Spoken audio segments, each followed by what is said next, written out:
This is the DallasCowboys.com Draft Show.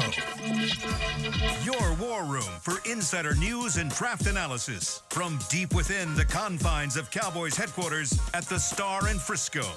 And now, your host, Kyle Yeomans.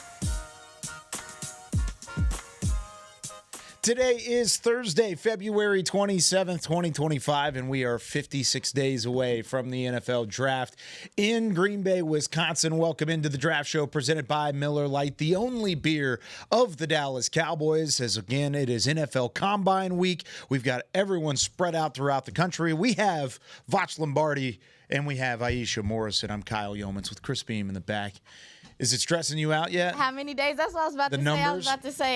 I was about to say, you still know me. Yep. You turned around immediately and gave me the side eye because I was like 56 days away. Here we are. My first year, I was like, yeah, every time. So, but now it's not as stressful. But before, I was like, how many days? Oh yeah.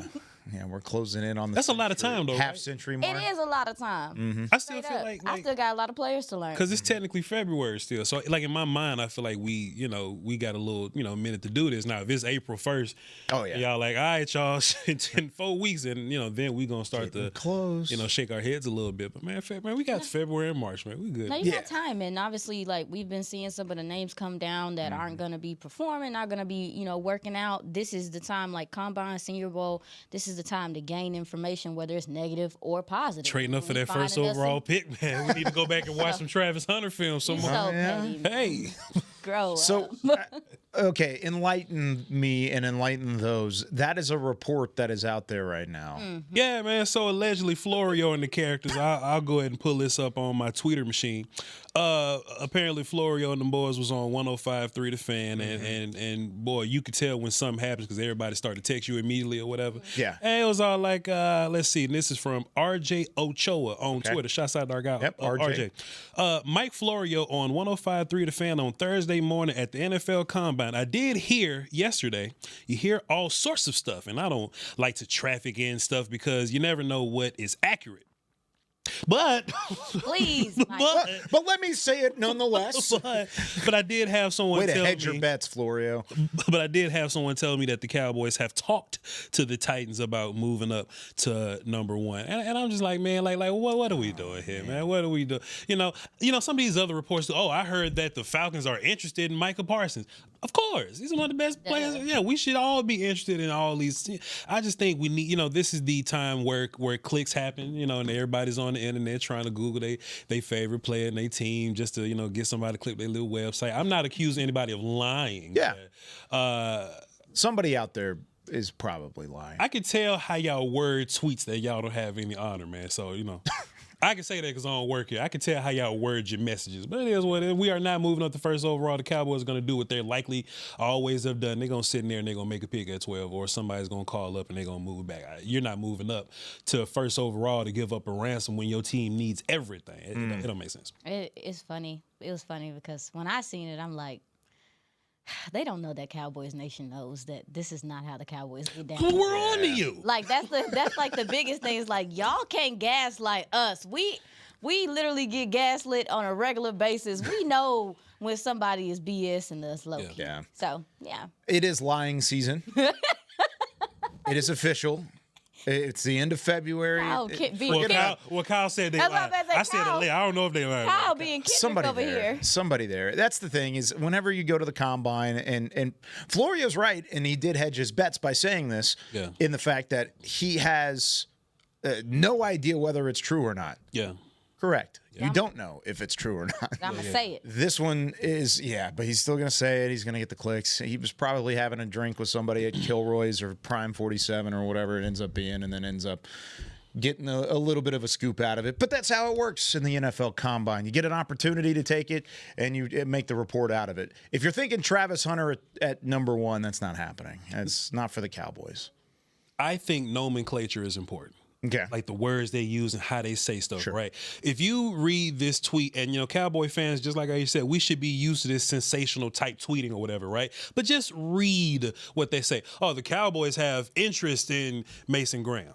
I bet they do. Sure. I bet they do. But Like, that doesn't anybody mean with eyes and a football brain. But that doesn't mean that we're making steps toward moving forward or whatever. For example, right, and we can get into this. This wasn't on our rundown, but hey, we just talking. I had this firm belief, and I tweeted this yesterday. I don't want to care about the names that are coming out. I know we're going to talk about the list. I don't want to care about that because I feel like the last 2 years, all the rumors and collective thought that we had as a media group or whatever, I think the Cowboys didn't go nowhere near that range or whatever. For example, right, we looked at all the running backs last year. Mm-hmm. They talked to all the running backs. I'm about to cry. And they just we just passed on them, right? And I remember Jerry Wayne Jones. Oh, this is Jonathan Brooks, boy. Y'all remember us? I wasn't here. Y'all was on here, but I was at the crib watching y'all. Jonathan Brooks gotta be the pick in the second round. We love Jonathan Brooks. But there were several reasons why we thought it would be Jonathan. Michael Mayer was another one. He was a couple years ago. It's gonna be Mike. And I'm just up here like, dog, we are letting. It's not like they take these players prior to us getting. We're on the board. And it's like, we don't even care about Michael Mayer and Jonathan Brooks being there. So when I hear people say, oh, yeah, Vach, the Cowboys are talking to Michael Williams today, how does that make you feel? They just want to ask them about Georgia culture, and they may want to ask about a teammate. They want to know, like, hey, absolutely. You know what I'm saying? Just all the things that coaches and them care about. But that doesn't mean anything. Nothing matters till we get to April 20, whatever, or so, in 50-some days, and it actually happens. I'm not going to lean into interviews and take too much from it. I saw Nick Harris interacting with somebody on Twitter. I can't remember who exactly the account was, but it was the initial tweet was so spot on. It was like, okay, 30 visits are the real tell. Sure. 30 visit is where you're really bringing in a player and you're really doing your homework. These combine visits and formal meetings and whatever it ends up being, they're important just to build context and know that there's been communication established, but that's really about it. There's been a communication established. They bring them in, they sit them down, they'll probably show them a little bit of film, but there's 45 names that they're going to talk to. And that doesn't even count the informal interviews, which that will actually grow to close to 200 names just because it's kind of like a speed dating thing, and they put them in a big conference room out there in Indianapolis, and they have all these tables set up, and they go and talk to every team. That's the informal. The formal is where they come in, sit you down in front of everybody, put you in front of the telestrator, make you look at some film, ask a couple questions, and it's usually 10 minutes and get out of there. Sure. So, yeah, it's an interesting thing to talk about. And I like you said, we've got to talk about it just because the list is now there, and it does give us an opportunity to say some names that Cowboys have met with. But when it comes to really building your board and saying the Cowboys are interested in this player right here, don't put a ton of stock into the NFL Combine visit list. Yeah, 30-day. Like 30 days, a little bit more so. 30-day visits, like you were saying, Kyle, and also to Dallas Day. Dallas Day is more important. Dallas Day and Senior Bowl are way more important. And only with Dallas Day, not necessarily that they just take people there, but there's familiarity there. Well, and there's no cap on the limit of players you can have. Absolutely. Either. Yeah. I mean, the only cap is the radius from around the star, from around your team's practice facility. You can take players that either played in college here or in high school here. And so you can take as many of those players as you want and bring them in for an entire visit, just like a 30 visit. And a lot of those names will be confused with 30 visit names, but they won't count toward the 30 visit list. So there's that kind of back and forth that you'll have in that process as well that you still have to sift through even when that time comes too. Do you think that these names that come out on these lists, do you think that there's some gamesmanship there? Like, oh, I'm trying to throw y'all off the scent. We don't really care about this position group at all. I don't care about this player at all, but I just want y'all to think that this may be somebody that so out of 30 or so players, we really want to talk to 20 of them. But these other 10, I just want to throw y'all off the scent. Do y'all think that's real? Well, yeah. Absolutely. Yeah, I mean, even when you talk about like them meeting with people like Kyle was saying, like it's not they're meeting with all these people, it doesn't mean anything's going to come from it. However, you can look within the context and be like, I mean, looking at the list that came out yesterday, it's like, all right, there is no mistake here. They know that DT is like actually a need. Sure. That's fine. I'm cool with that. I think there is some context in there that maybe you can't take too seriously, but I still added to my notes is like, okay, maybe this is something they're really looking at. That's a great point because if you look at the amount of players they look at in certain positions, usually at the Combine, it's been a couple years since they've actually met with a quarterback at the Combine. Sure. Haven't done that. Now, don't be surprised if you see a quarterback on the 30 visit list because they'll bring in guys that they may have no interest in drafting, but just to have an idea. Remember, Jalen Hurts, even though it was a virtual visit back in 2020 because of the COVID pandemic, he was a visit, a 30 visit. And a lot of that is the gamemanship that you're talking about. You're going to bring in a guy, even though you know that you're probably not going to draft a guy like, at that point, Jalen Hurts. You at least have that in the back of your head of, okay, is he going to become available later down the line? Do we have to have some level of baseline of communication and relationship there?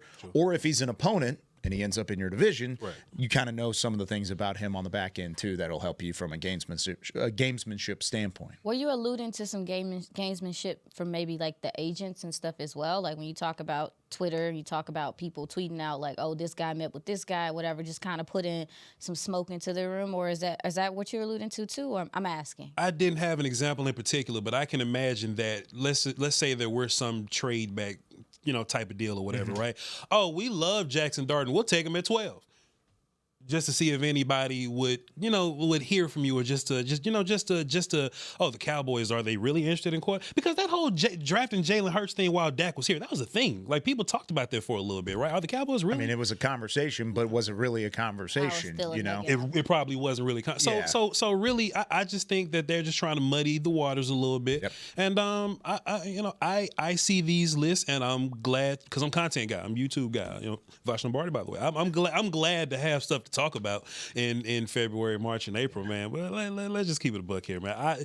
There's plenty of times we get to draft day and be like, man, we didn't even talk to this guy, but we drafted him in the third round. Cool, bet, let's talk about him. Yeah, there's a couple of those guys will pop up, and there'll probably be a third of the guys that you do draft. Sure. Especially in a draft like this where you have multiple picks in the back end. Sure. You're not going to talk to all those 5th, 6th, 7th round guys, and you shouldn't at that point. Trust the film. Go get a guy. What if they only talk to linebackers to ask them who the best running backs are?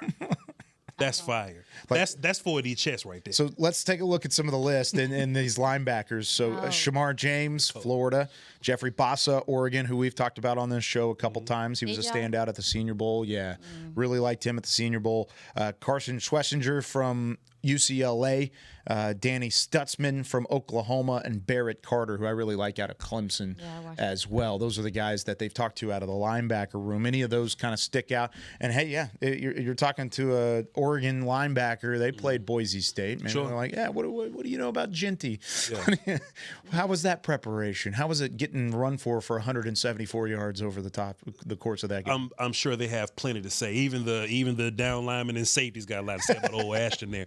But what I've just learned about linebacker, just watching linebacker, trying to figure it all out here, I think if it's not the first 3 or 4 guys, if it's not Campbell, Schlesinger, or Stutzman, if it's not one of those guys, Knight maybe, I think they're going to be like day 3 type of guys. And I think if you're looking at day 3 linebacker type guys, especially in this group ain't thick at all. If I show you my edges and my, tackles on offense and defense or whatever, you're going to see a lot of names right in that round 1, 2, and 3. But I think linebackers, there's like a big 3 and a big everybody else way down to day 3 there that are most likely going to be like I have one first-round grade at linebacker, and it's Jalen Walker. Well, I didn't name him because I don't think he's a linebacker. Kyle. Yeah, I know you didn't, but I'm bringing it up. He is. Aisha, he thinks he's an edge. What is Jalen Carter? Jalen Walker.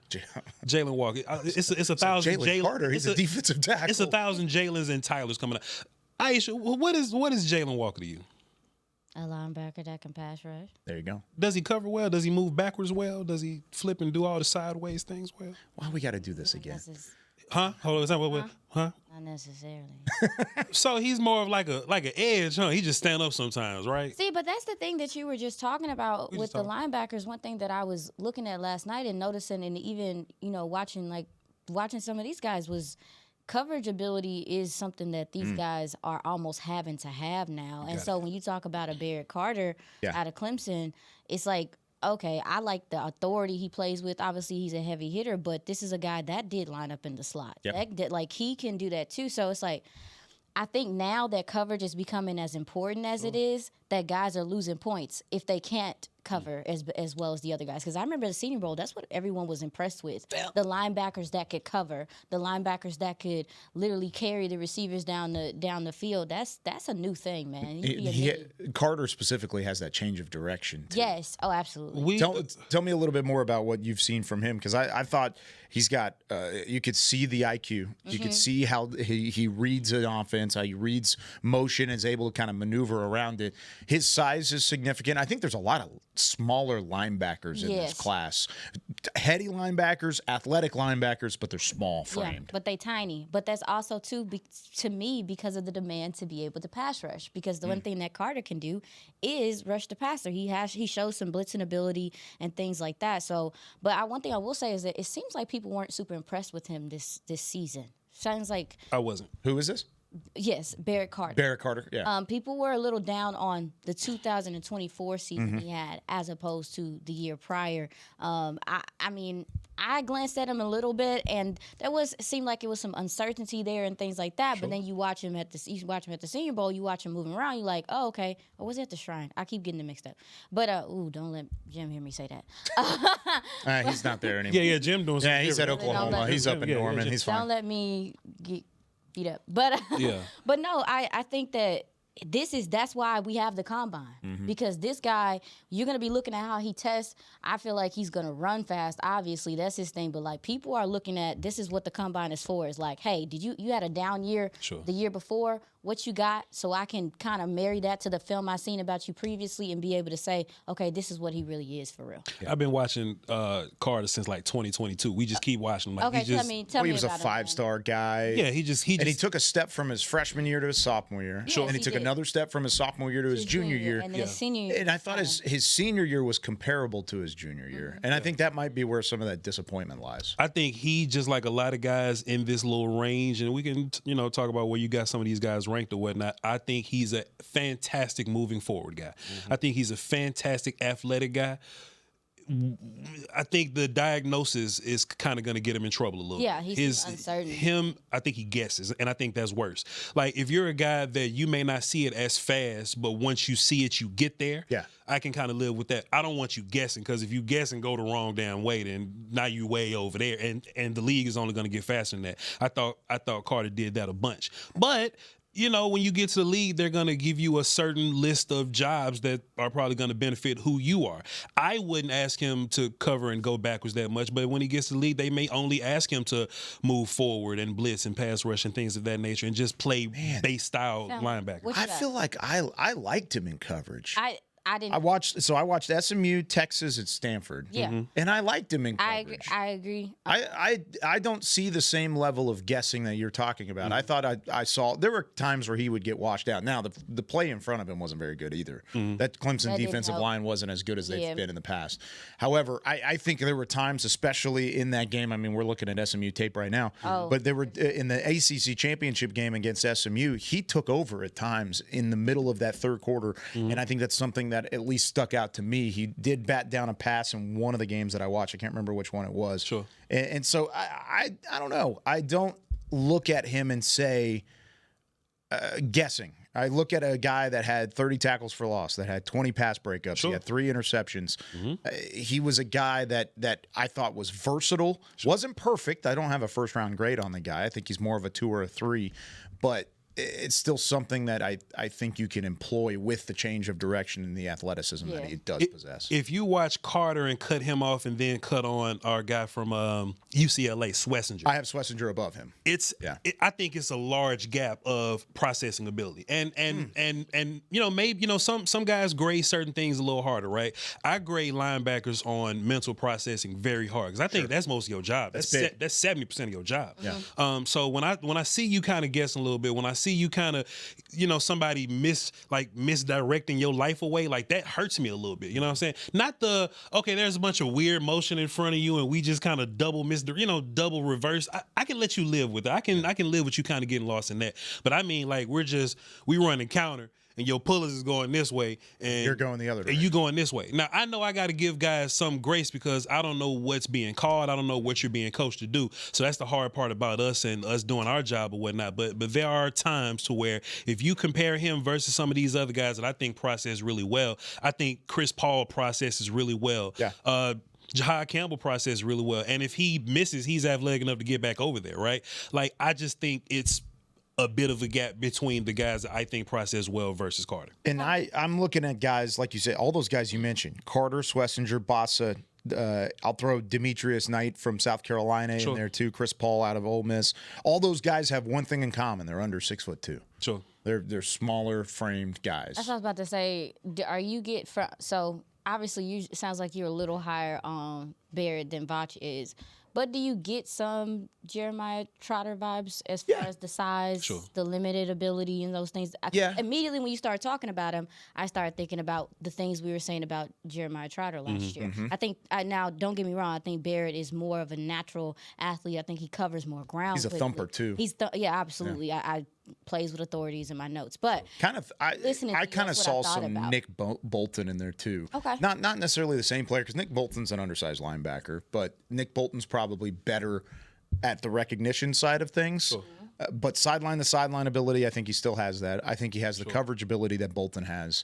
And Bolton's maybe more of a physical player because he's kind of leaned in and grown into that frame during his time in the NFL. I think Barrett could do the same thing. Barrett Carter out of Clemson. And I think Schlesinger is, to me, out of the linebackers I've watched, might be the most active. He's such a his motor. Such a dude. And I think that comes his film from is that, fun. It's the grind. Yeah. Sure. Like sometimes you can watch a kid on tape and you see like, oh, he's had to work for everything he got. And obviously that goes into his backstory and stuff like that. But then also, too, I think... Preferred walk-on at UCLA. I think the time he spent as a special teams player, which is why I think special teams is important, is that it establishes a toughness to me that, some guys maybe don't just come with. And just the way he attacks angles to make tackles and stuff, y'all, I was incredibly interested in him last night. And he's very patient, too, watching plays develop. I like this player a lot. Watching him last night, even though he little.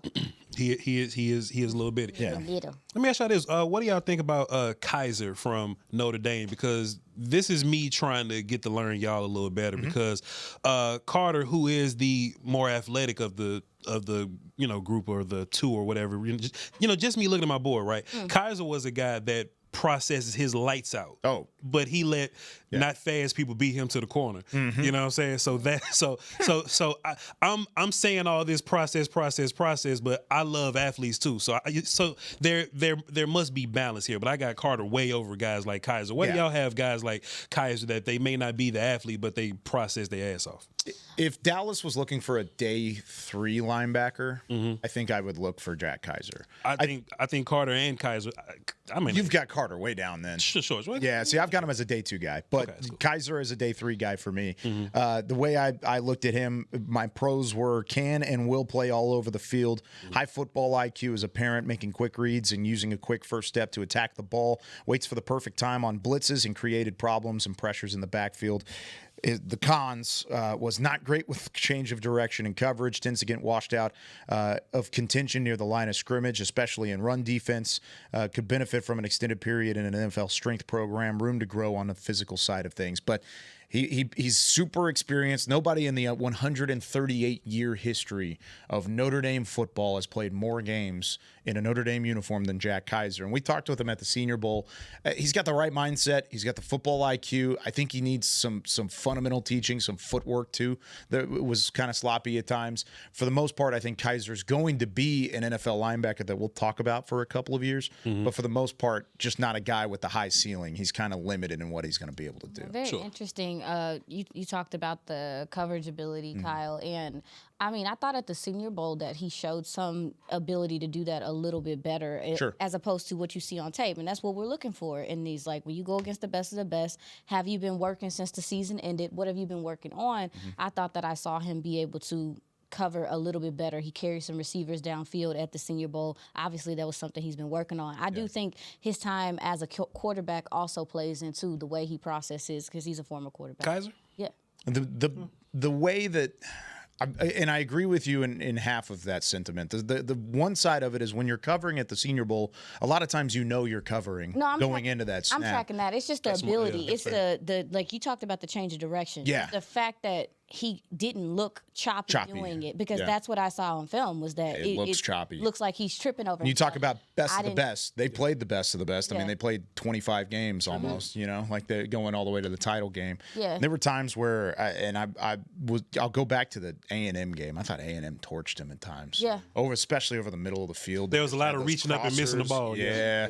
Just those crossers and levels that they took to him, and they took care of him early. Texas A&M didn't have a whole lot of success in that game against the Notre Dame defense, and that was the little parts that they did. Do you think that sometimes I feel like I see with linebackers, and I feel like this with running backs as well, is that their patience is a gift and a curse, and they get lost. Sometimes, or it's not. Like with him, I feel like with his experience, at times I saw him and it felt like he was like over processing, if that makes sense. And I'm looking for guys I'm fine with you processing, but when you see it, go.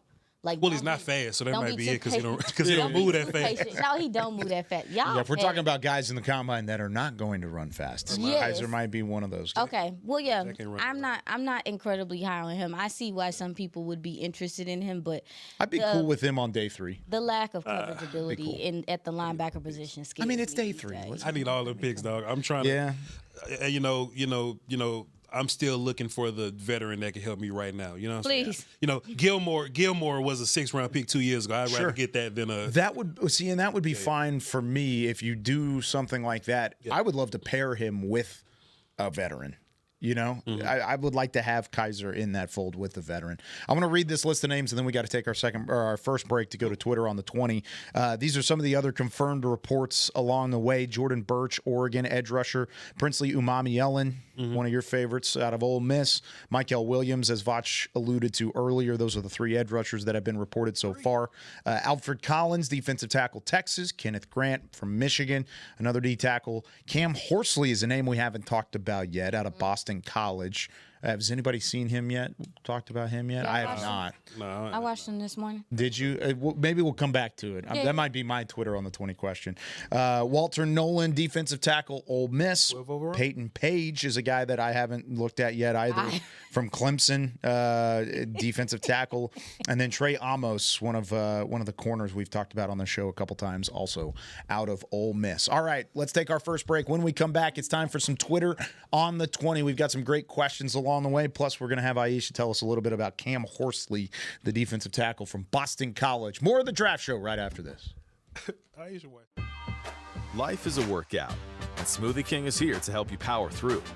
Whether you're maxing out overhead presses, pushing through chest flies, or being the hero your golden retriever needs to carry them over that scary bridge, Smoothie King has the fuel to help you go all out. Build muscle and boost your recovery with 45 grams of protein, 0 grams of added sugar, and delicious customizable ingredients in the Gladiator Smoothie. Available in chocolate, strawberry, and vanilla. Only at Smoothie King. Hi, Drew Pearson, former Dallas Cowboy and now Pro Football Hall of Famer here. If you're struggling with your vision and tired of those contacts and glasses, don't throw a Hail Mary. Go where I went. Laser Care Eye Center, the official LASIK partner of the Dallas Cowboys. Drew, thank you so much for trusting us with your vision correction procedure. At Laser Care Eye Center, we offer 6 different vision correction procedures to help patients see. Check them out at dfweyes.com. Tell them Drew sent you. Hood hood. I'm Dak Prescott, quarterback of the Dallas Cowboys. And they snap it to Prescott, who looks right. It's not there. He escapes left. He'll run for a first down. Just like football, when it comes to crypto, it's important to have a team you can trust. With blockchain.com, I know I'm in good hands. Since 2011, they've been trusted by millions around the world to buy, sell, and trade cryptocurrency. Prescott's going to run this himself. Run it up the middle, and he scores. Whether you're new to crypto or an active trader, they've got you covered. What are you waiting for? Get started at blockchain.com. Cowboys fans, when it comes to navigating the ever-changing world of tax, your business needs a partner it can trust to tackle even your biggest tax challenges. Ryan is the largest firm in the world dedicated exclusively to business taxes. Our team of tax professionals has local expertise in all areas of tax and can help you uncover savings opportunities you didn't know you had. Learn more about how Ryan can improve your overall corporate tax performance by visiting Ryan.com. Ryan, the official tax partner of the Dallas Cowboys. This is the DallasCowboys.com Draft Show. Back here on the Draft Show, presented by Miller Lite, the only beer of the Dallas Cowboys. It is Miller time. Upgrade your Cowboys wardrobe with the freshest gear in the game. Stop by a pro shop near you or shop online at shop.dallascowboys.com, a Fanatics experience. We've got Vach Lombardi, Aisha Morrison with Chris Beam in the back. Glad you're with us on the Draft Show. All the guys and gals will be back next week, or just, I guess, guys. Aisha, just guys. not back there. I'm used to saying guys and gals. That's okay. I appreciate the acknowledgement. That's okay. I'm glad you're here. But we'll have the guys back in the fold next week. We'll have Tommy and Nick back from the Combine, and then we'll have Brian, Zach back from spring training. Yeah. And then Bobby just got out there at the Combine too, so we'll have some stuff from Bobby Belt out there in Indianapolis. All right, it's time now to get into some Twitter on the 20. Twitter on the 20. All right, tell us a little bit about this Boston College defensive tackle before we get started. I noticed him last year when I was studying Christian Mahogany, just looking at the other side of the ball. Sometimes I do that just to see how they are. This is a Shrine Bowl gentleman. He's 6'4", 306 pounds. He's a defensive tackle. Coming out of the Shrine Bowl, people were just talking about how disruptive he was, how his step was quick, how he's a lot lighter on his feet. Chris, his name is Cam Horsley. We were talking Cam about Horsley. it last segment. Very active and light on his feet for his size. He has a lot of power in his hands. Bill! I know they ain't got film on Cam Horsley, but I'd be damned. The pursuit to the ball from him, even backside, even though you do, to me, I think you worry about his motor a little bit, his endurance. He's not the most, I don't know if he's a guy that's going to play every down, especially at his size, but he can be disruptive, I think, at the next level, and he does have gap discipline. I think he is somebody that people will look at as a developmental piece. And he also, too, he has a selflessness to his game as well, which I like. And those are things that you see in a lot of the guys in this defensive tackle class. When you think about is it Alfred Morris, right? Yeah.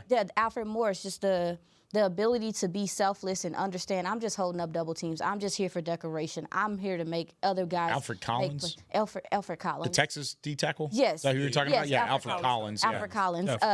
Another gentleman that I think has similar traits in that way is that he's selfless. He understands his role. He understands what he's going to do. Boston College didn't do anything super duper fancy, but this guy was a part of what they did on the defensive side. So, yeah, again, a developmental guy.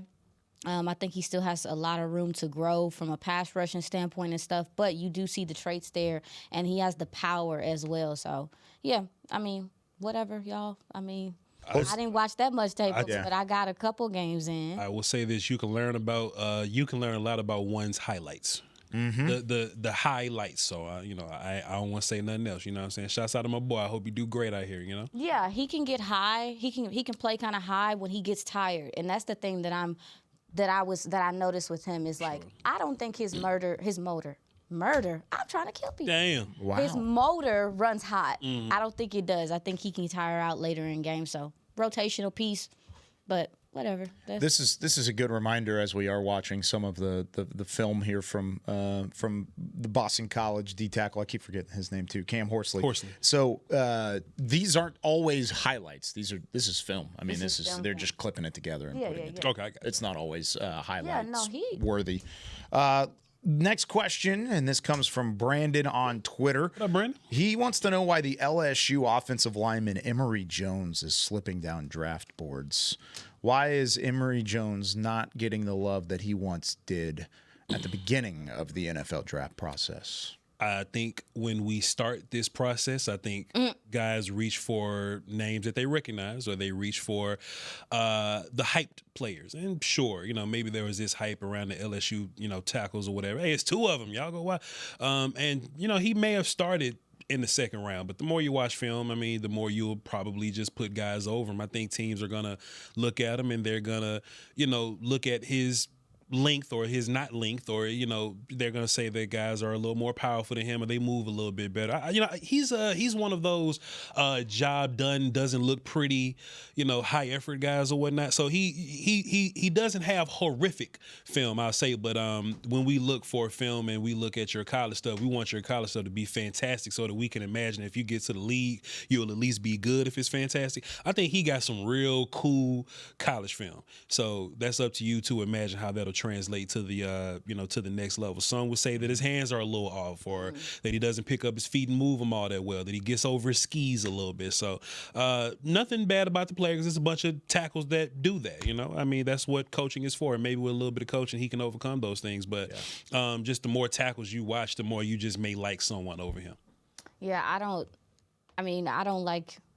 Well, you're asking for the consistency, because that's one thing that I wrote down in my notes, was that I didn't see a consistent player. I think some days he want it, some days he don't. And I think you even got to see that. I took notes on him at the Senior Bowl. There were some reps that you just see him literally anchor down and nobody's moving, but then I don't know if it's a focus thing, I don't know what it is, but then you see him get driven back. You see guys going past him. You see him oversetting. So I think it's some technical stuff like you were saying, Vach, and just the lack of consistency in him that you see sometimes from game to game or rep to rep. Like, what's going on here? Like, what are, I don't like in the draft process being like, hey, what are you? Sure. And I see that you're good, but are you consistently this way? And that happens in college when you play a lot of different types of players or whatever. He's in the SEC or whatever, so when he's playing the Texas A&M kids, he beating the hell out of them. No shades to the A&M kid, nothing like that. But when you play against some competition for real, then okay, I see why we said this about your feet, because this guy's bendy as hell versus you, as to where these A&M kids may not be, so, or Scored in particular may not be. So I mean, it just all depends. Can you improve feet? Yes. At offensive line, if a guy has heavy feet, it depends. Heavy feet is tougher for me to improve, but I think footwork in general you can teach. Do you think he has heavy feet? I think sometimes you can fix heavy feet, but bad habits are worse. Yeah, and that's what I think it is. Yeah, so it's bad habits or heavy feet. I think it's more habits. Like if you just being bad. If you cross your feet or your post foot drops or something like that, or you don't recover well or things of that nature, how you slide or how you get to your landmark. If you've been doing it one way, and college may not fix you. Yeah, you know what I'm saying? Oh well, your way works, so you'll just do this for 3 or 4 years, and then you get to the league and you realize your way doesn't work. I think that's much different than a heavy-footed athlete. A heavy-footed athlete, I imagine you just lose a little weight and get back on the ladders, and you can get a little better at that. But if you got bad habits, it's harder to break a bad habit that you've been doing for like 3 or 4 years. That makes me think about Tyler. It's Guyton. Yeah, Guyton got some horrible. Guyton. Yeah. No, we're not gonna go hard on it. But I'm saying that I think about the habits that you pick up when you are just trying to get through it, like the habits that you pick up. Here's the difference. Tyler Smith and Guyton both had terrible habits. Smith is strong as all get out. So even if his hands are in the wrong place, you still won't move because he got you. Yep. Guyton has to develop strength, and he has to work on his leverage on top of not trying to overcompensate for his lack of power, so he'll lean or he'll try to tackle or grab a little bit, and that's where holding comes from. So it's a little different. Sorry. No, that's fantastic. That's fantastic. People need to know that. Yeah, we've had this question a couple times, and they may have all been from the same person, but Cole asked, he wants to know about some of the Arkansas guys that are in this year's draft class, the Razorbacks specifically. I was in Fayetteville last night. I called the Texas-Arkansas men's basketball game. Come on. And then he wanted to know about the Arkansas Razorbacks, and so I thought I'd give him some love. Philosophically, let me ask y'all a question. When y'all see a player have a fantastic game, but the rest of their games don't add up to that game, are y'all the ones that go, okay, well, if I saw it once, I could see it again? Or are you the type that you'll just look at his consistency or the lack of it and just be like, I want to move on from there? Because Landon Jackson, if you watch his 2023 Alabama game, he's beating the life out of all the children at every spot on that offensive line. But You talking to, he from Arkansas? Landon Jackson? Landon Jackson. Yeah, Landon Jackson. I just didn't like. I I thought watched him the yet. I phrasing ain't there was gonna lie. interesting. What'd I say? He was taking the life from the children. That's how I talk. Hey, look, Bosh Lombardi, I don't work here. But Landon Jackson, he like 6'7", 6'8". I don't have his official combine measurement or whatever, but he's 6 tall as hell, 200 and big pounds. 6 tall. But his 2000 and his last year's Bama game. Yeah. 3 sacks, tore it up all over the film. He looked bendy as hell for no reason. I'm like, damn, boy, this is the first game I watched. I'm excited about Landon Jackson, but his other games didn't quite live up to that. So philosophically, are you guys one of those? Man, look, I seen Landon Jackson do this one time. He could do it again. And he did it against Alabama. Correct. Right. It wasn't big against competition. That's what. Or anywhere state. Or do y'all look at that and go, man, that's not consistent enough for me? Like where y'all at with that? I think you gotta ask. That's what the scouts are paid to do, is to go in and ask information about this player and figure out, is it just like you saying, like, is it a consistency thing, or is this something I can coach out of him to do regularly, or to consider that, and like you were talking about, like, is it competition? Sure. Does it depend on the game? So for me, I don't know. I feel like if a guy stands out to me, I get curious. Sure. And that makes me want to go look into it even more and find out if that is his norm, or if this is just, maybe he just really understood that scheme. Maybe he was just really in his film that week. Yeah. You know what I'm saying? Like, it could be a lot of different reasons. Did you got? Oh, you watching him? Yeah, we just looking at his film. stuff. I like Landon a little bit. It's just that that Bama film is not like the rest of his film. And I just, if he had more of that, then I'd be like, all right, man, you can put this dude up in the second round or something like that. But sometimes he's on, sometimes he's off. He has great length. He's always been tall and lanky. I actually called some of his games at Texarkana Pleasant Grove High School, coming out of Texas high school football. Long, lanky has always been his MO. Sure. And he put on some weight at Arkansas. They did a nice job getting him in the weight room. He's filled out his frame a little bit. I think he can take another step there.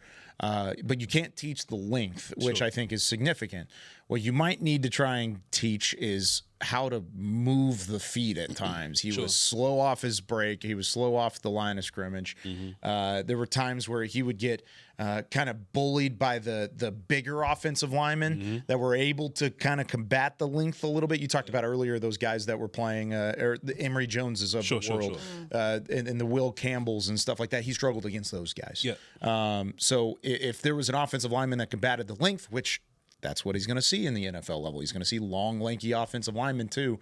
Then that's where he had some issues. So I think there's room to grow for Landon Jackson. I don't necessarily see him as a top edge rusher. I got him in the 4th. That's probably right around where I've got him. I don't have a solidified grade on him yet, but I could see a 4th round pick there. Another Arkansas player. The only other Arkansas player I watched was Jackson.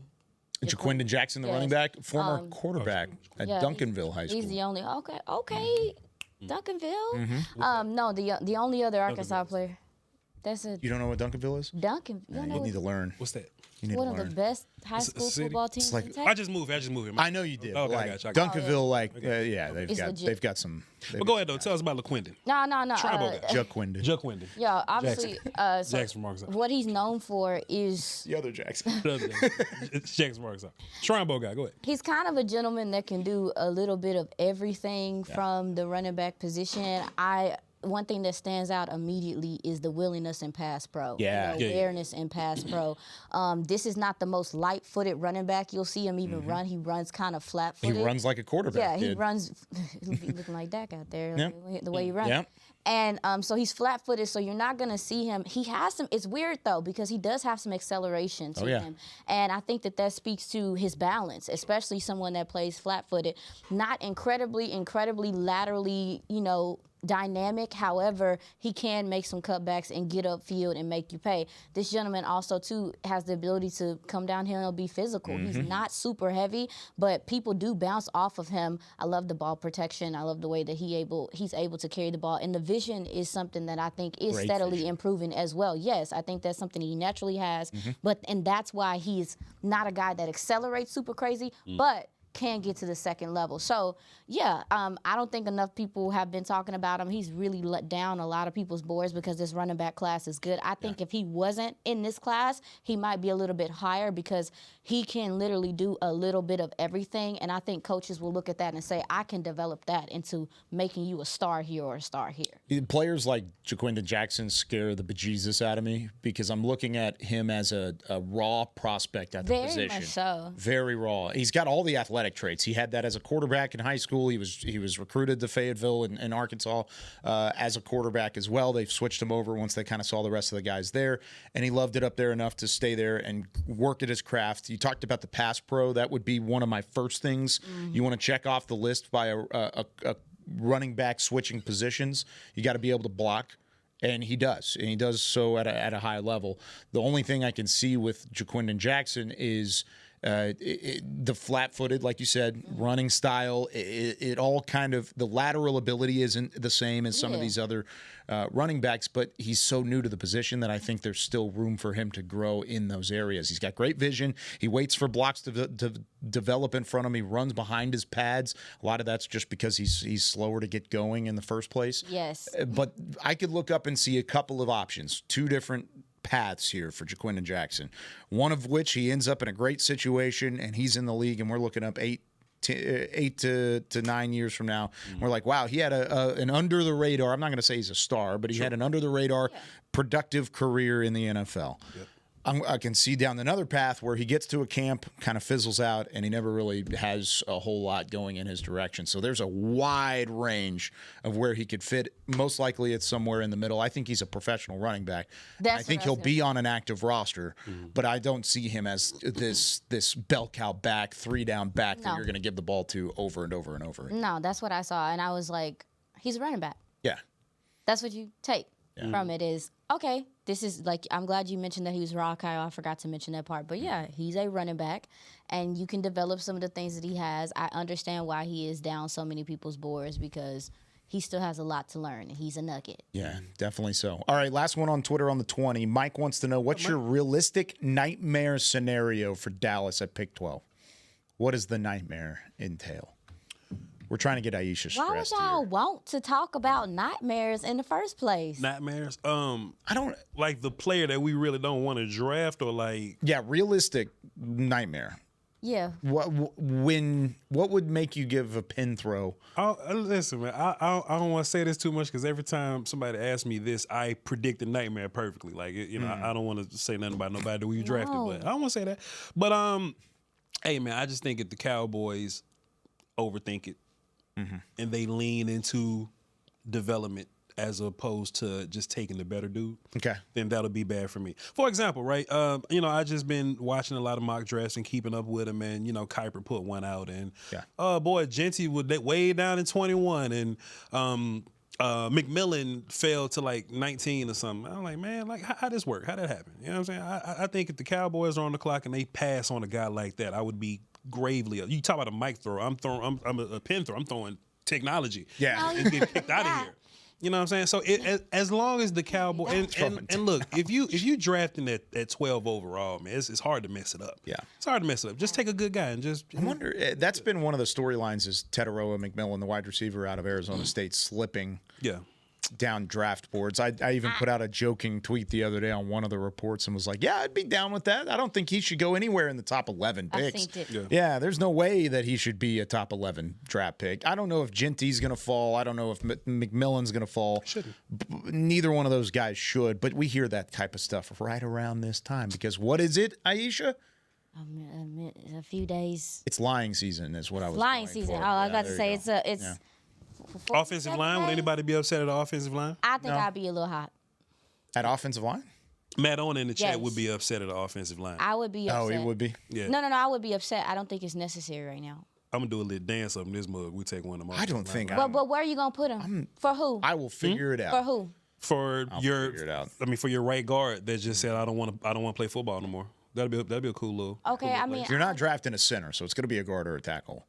Right. And I understand there's none of these centers at 12. I'll play him at tackle. I don't mind drafting a tackle really. Yeah. And I would let him compete with your left tackle, and at some point your right tackle's he's not going to be a contract guy for you forever, and you could just move around. I think the biggest problem with your rookie from last year is he didn't get an opportunity to just sit down and learn. You know what I'm saying? And he's a guy that had a lot of bad habits and just plenty of deficiencies. So if he has an opportunity, it ain't like I'm trying to kick him all the way to the curb, because he's one of the best athletic looking left tackles I've ever seen in my life. Yeah. Ever. The rookie from last year. He had a lot of stuff to work on. He had a lot of mental acclimating to the game that you have to play this level of ball. And hey, man, I just want him to kind of work on those things and not have to be thrown in the fire. You could throw Zach Martin and Travis and Tyron in the fire, but everybody can't be, and Tyler Smith, but you can't throw everybody in the fire. Yeah. If I have we were talking about our guy Josh Simmons, right? We don't know what his knee is going to check out to, but Josh Simmons was a guy that would be competitive in last year's class, tackle-wise, right? He wouldn't be one of these guys that's falling down to the 20s like our guy from last year. So I think he'll be a guy that steps right in. He'll take over left tackle, and maybe you'll get one more year to sit Guyton, and then when you move on from Terrence, you can put Guyton at right tackle and live your life. Or you could take Kelvin Banks and put him at right guard, and you ain't got to worry about right guard for a little while. Mm-hmm. I guess. You can pout all you want to. I feel like you're hot right now, even thinking about it. No, I just feel like we're just at that point to where, I mean, I understand building the offensive line and you know, kind of solidifying things and like that, but I also understand that other teams, and we see it, they get productiveness out of mid-round guys. Guys, it doesn't always have to be this, you know, and again, still go BPA. Okay. I'm not out my mind. That's my point. Yeah, if the BPA, I'm not out of my mind. Lineman. I mean, that's we're not fine. saying reach I'm not on forcing you to take offensive line, but what I'm saying is, if Genty's out of here, Carter, Graham is out of here, Burden is out of here, McMillan is out of here, and it's offensive lineman versus some dudes you don't like. I'm not taking offensive line just because it's an offensive line. Yeah. No, I think there exists some situation where teams take all the best dudes and you sit in there and you go, okay, the best offensive lineman here and a couple of edges that I don't feel great about. Like James Pierce versus Josh Simmons is an easy pick for me. I'm taking Simmons because he's a first round grade for me. Corner versus tackle, that may be a closer conversation to you, but like Walter Nolan versus my best tackle on the board, my best left tackle. I'm taking my best left tackle over Walter Nolan. I mean, and also too, I mean, I guess I will consider the fact that, you know, the tackle class is not like the most flashy, fantastic, whatever the case may be. Yeah. Where do you think the value, not value, but where do you think the levels change in the tackle class as far as like who's the first rounder, who's not? So Simmons is my clear one guy from Ohio State, but his knee hurt, so he may not be up there. Kelvin Banks, who's cool, but I wouldn't consider him one of the, like, if you look at the top 5 guys in last year's class, like he's no Olu, Joe Alt type guy. He'll be down there with the Mimses or whatever. Yeah. I think Banks is a solid player that'll probably be there. Armand Membe from Missouri, he's a guy that's been getting a lot of, you know, hype lately, but he's another one of those guys that probably would have went 20 last year.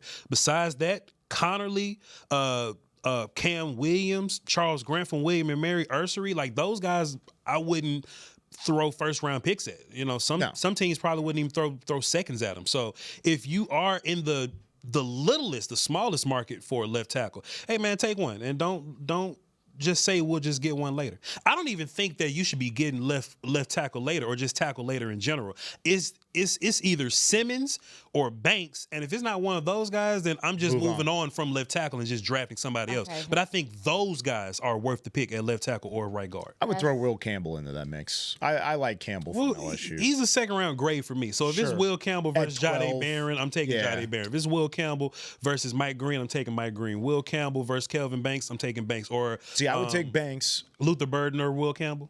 Burden. I'm taking Burden. So Campbell will probably be like 18th overall if you kept me there, I would say Green, or I would say I want to type between Green and Campbell. They're pretty much right there on my board. Okay. What was the first one you threw out there? I said Green. I said Barron, Jahdae Barron. Yeah, I would take probably Jade. Yeah, so there's a lot of So guys I see what you're saying, but I would at least have him in that mix of the offensive linemen that are worth it. Yeah. I'm concerned about the injury for Simmons. I'm a little more concerned there. His tape's great. Don't get me wrong. I actually really liked his tape, but I am a little bit weary because it does seem like it is a lingering thing. I know we're running long here on this segment, but who do you take a second? The third break going to be 30 seconds. Yeah, no doubt. But the whole thought process around it is you want to solidify your offensive line. Yes, sir. So if I'm solidifying my offensive line, I'm not going to take a guy with a knee flag. Sure. You know, I would rather take a Banks and a Campbell who have kind of that cleaner injury history along the board. If there's not players elsewhere that I would take. I actually don't want to hit none of this. You want that receiving, that running back. It's all good.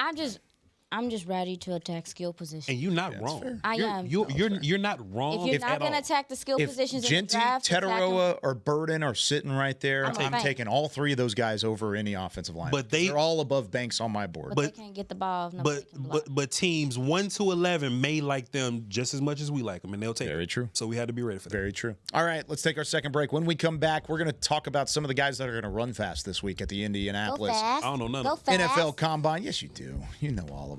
We'll talk 40 times when we come back right after this. I'm Darren Woodson, former Dallas Cowboy player and Super Bowl champion. When I played in the NFL at a high level, I relied on my vision to see the field. As I started getting older, I noticed my vision wasn't as good, and I was getting frustrated from wearing my glasses all day.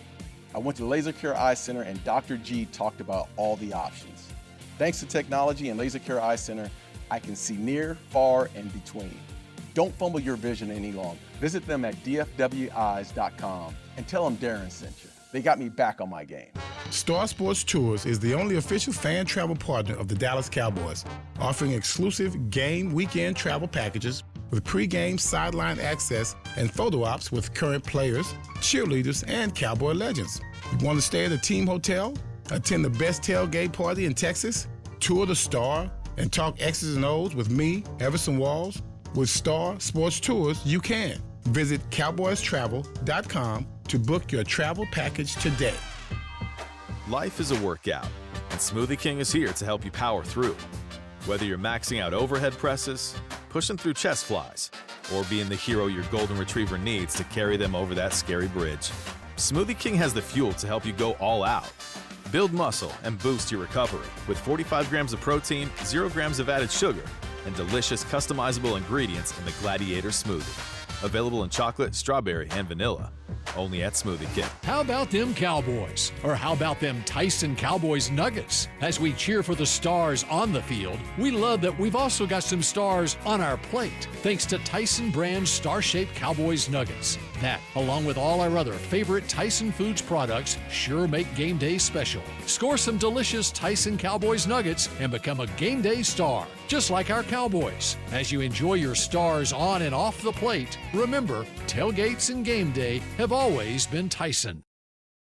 This is the DallasCowboys.com Draft Show. Back here on the Draft Show, the most action-packed motorsports experience in the world returns to Arlington. Head to AT&T Stadium on Saturday, March 8th for Monster Jam. Get ready to cheer, scream, and be amazed as massive Monster Jam trucks take over Arlington. Tickets are on sale now at SeatGeek.com, the official ticketing partner of AT&T Stadium. Vach Lombardi, Aisha Morrison. I'm Kyle Yeomans with Chris Beam running everything in the back. We've got a couple minutes left here. And, of course, the drills in Indianapolis start today. We will see the, as they call it, the Underwear Olympics up in Lucas Oil Stadium starting today. Excited to kind of see some of these guys and the way that they're going to perform. The guys that would be on the field first, you've got the defensive line, linebackers, and kickers on the board first, followed by defensive backs and tight ends. They will work out tomorrow. Then you've got running backs, quarterbacks, wide receivers. That's kind of the big day. That'll happen on Saturday.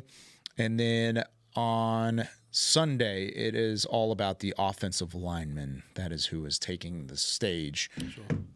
That is the way that it's all scheduled out. So with that being said, who are some of the guys that are going to run fast? Everybody likes to take a bet on who's going to run the fastest 40-yard dash. Last year it was Mr. Worthy, Xavier Worthy out of Texas, breaking the all-time 40 record of the NFL Combine with a 4.21.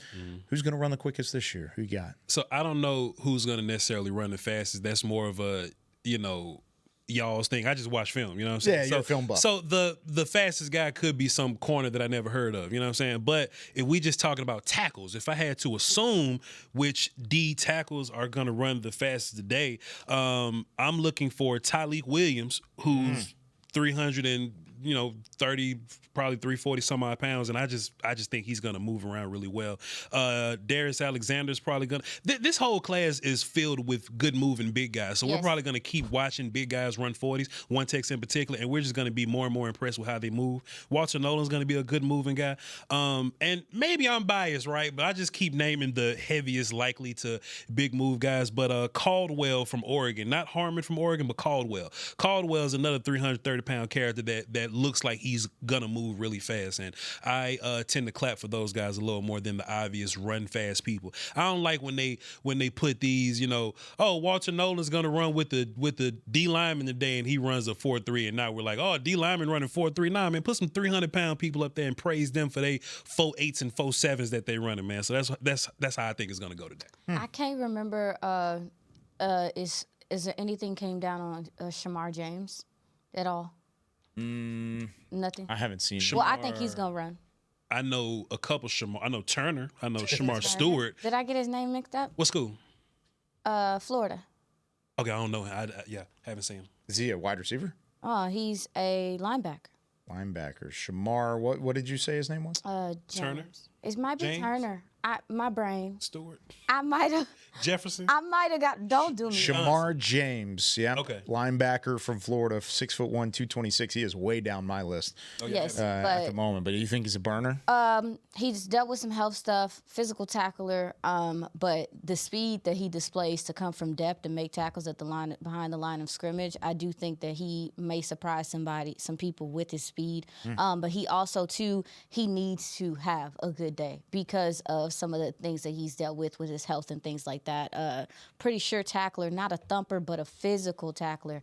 But yeah, he does have some speed. I want to see how he tests today from that standpoint. Let me see. Who's another gentleman that I'm looking for to test? Oh, I'm looking also to, got to see him at the Senior Bowl, Devin Neal. Okay. I think that he... Running back. Devin Neal, was it Kansas? Kansas, yeah. I think it's important that Devin Neal shows some level of breakaway speed. If he runs fast, that's going to do a lot for him. I agree. Seeing him at the Senior Bowl, was able to see him capture the edge a couple of times, and that's what I was looking for from him, because obviously you see the traits, you see what he's capable of, but it's like, hey, what is his accelerations like? What is his burst like when he puts his foot in the ground? Sure. I think this is going to be very important for him going into the combine tonight. So I wonder who else am I thinking about? Well, if I can add a wide receiver to the list, Matthew Golden is a track guy. And, I agree. And I think he's going to just be moving up board slowly. He's a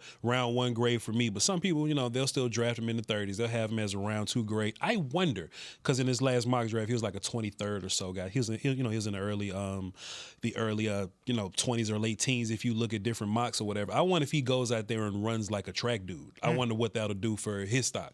I got it would make me happy. I would be thrilled if he went out there and ran like a low 4. I don't think that's a knock to him. I think it's possible he could do like a 4, like probably 4.35 would probably be a good number for him. These guys get faster every year, so he might be a 4.38 guy or something. I don't know. You know what I'm saying? I know some of the predictions have his teammate Isaiah Bond as kind of he's like the heads-on favorite to run the quickest. Yeah, but he's not a good receiver. So but one last gentleman, Danny Stutzman out of OU, linebacker. Obviously, the movement is good, the coverage is good, all those things.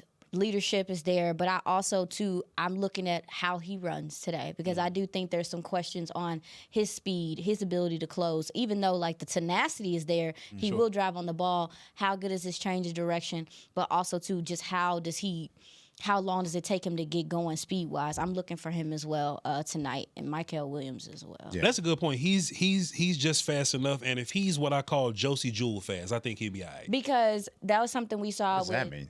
Well, I don't want to be that guy, but certain linebackers who don't have the athletic profile like other linebackers do, I think if you can get just as fast as Josie Jewell, I think he's a good bar for what a starting linebacker in the league is. You don't have to be Michael Parsons fast, but if you're at least Josie Jewell fast, I think you can live here. I think we saw that with Jack Campbell coming out of Iowa. Perfect example. He's right around Josie Jewell fast. Right, did not test super crazy, but he's just fast enough, and the processing makes him faster. Yeah. So Stutzman rather is a gentleman just like that. So I want to keep an eye on him. I liked watching this tape. Yeah, he got some swag to him too. There you go. Well, once we come back on Tuesday, we will have all of the numbers to break down for you and what it means moving into the draft stock, and then the next step is pro days. Yay. Pro days across the board where everyone's going to be running a 4.2. Even Voch Lombardi will get a 4.25. Lies. Thank you guys for having me. False. I enjoyed myself. Yeah, Aisha, glad to have you back. Hopefully it's not the last time throughout the draft process. We'll check in down the road. But other than that, work on YouTube or something. Yeah, where can we find your stuff? On the Twitter. All over it? Yeah, on the Twitter, probably doing some YouTube stuff. I know Brian and Voch do some work. They want to bring me on, stuff like that. But I'm kind of keeping a low profile this year. I'm trying to, if people bring names to me, I'm looking at them for them and things like that. But really just kind of enjoying the process and just going through the motions this year, and I like it. There you go. Well, you did a great job filling in these last couple of days, and we'll talk to you again down the line. Aisha Morrison, everybody. For Voch Lombardi, Aisha, for Chris Beam in the back, I'm Kyle Yeoman saying so long. We will see you on Tuesday with more of The Draft Show. This has been a production of DallasCowboys.com and the Dallas Cowboys Football Club. How about this, Cowboys? Yeah!